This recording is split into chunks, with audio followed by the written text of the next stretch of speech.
Hello, welcome. Today I'm going to show you an easy recipe on how to make French toast.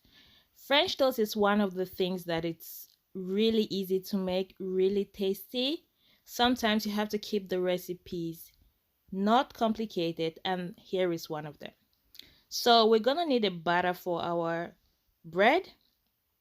So what I did was just cracking 2 eggs, beat it up, pour a little bit of milk or as much as you want, depending on how thick you want your batter to be. And then going with some sugar, I just eyeball it. I don't have but this is about 2 tablespoons, and beat it together. Keep beating. And then I go in with some vanilla sugar.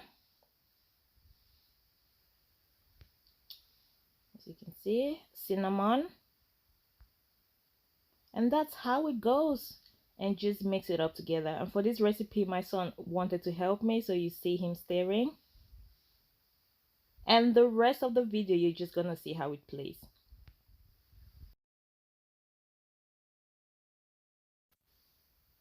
One thing that's really important is to put in a little bit of vegetable oil before your butter, so the butter doesn't get burnt. Okay, so enjoy the rest of the video.